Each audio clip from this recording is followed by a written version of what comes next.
Selanjutnya, studi kasus pertama kedua itu PT Bank Dharma Sentosa atau BDS dalam lintas sejarah perbankan Indonesia.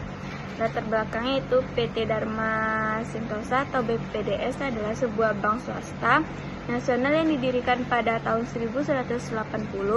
Bank ini mengalami secara langsung semua fase perkembangan sistem perbankan Indonesia, mulai dari keterbukaan hingga restrukturisasi besar.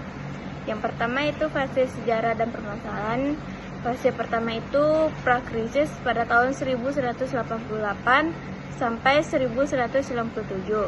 Pada fase ini, BDS memanfaatkan peluang yang muncul setelah diterapkannya paket kebijakan Oktober atau Pakto pada tahun 1198 yang sangat memudahkan pendirian bank baru dan pembukaan kantor bank. Permasalahannya itu akibat kemudahan ini, BDS tumbuh sangat cepat namun kurang selektif dalam menyalurkan kredit, terutama ke sektor properti yang sedang booming. Pengawasan internal longgar.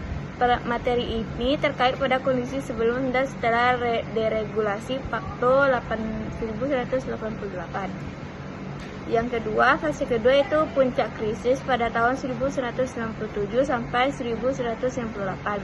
Ketika krisis moneter melanda Asia pada pertengahan 1197, BDS sangat terpukul.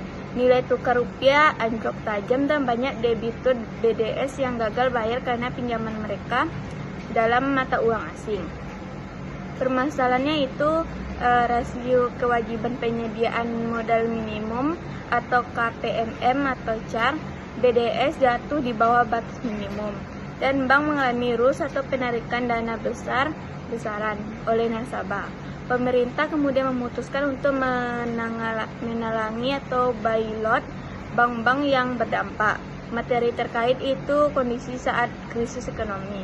Fase ketiga yaitu pasca krisis dan konsolidasi pada tahun 2000 sampai 2005. Setelah selamat dari likuidasi dan melalui restrukturisasi, BDS wajib memperbaiki manajemen risiko dan struktur modalnya. Bank Indonesia atau BI kemudian meluncurkan cetak biru yang disebut Arsitektur Perbankan Indonesia atau API pada tahun 2004. Permasalahannya itu BDS harus mengidentifikasi posisinya dalam visi jangka panjang perbankan nasional yang digariskan oleh API. Mereka harus menyelaraskan strategi bisnis dan operasional mereka dengan 6 pilar API. Materi terkait itu kondisi pasca krisis ekonomi, pengertian arsitektur perbankan Indonesia atau API, dan tahap implementasi API. Yang fase ketujuh itu kondisi terkini atau pasca 2010 sampai sekarang.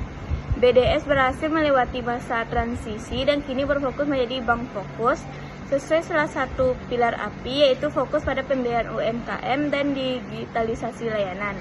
Mereka juga harus mematuhi kebijakan konsolidasi perbankan yang diatur oleh Otoritas Jasa Keuangan yaitu OJK. Permasalahannya itu BDS perlu memastikan bahwa semua program kegiatan internalnya seperti peningkatan SDM, implementasi good corporate governance, dan manajemen risiko sejalan dengan program kegiatan API untuk menciptakan sistem perbankan yang sehat, kuat, dan efisien. Materi terkait itu kondisi perbankan terkini dan program kegiatan API. Sekian dari penjelasan studi kasus pertemuan 2.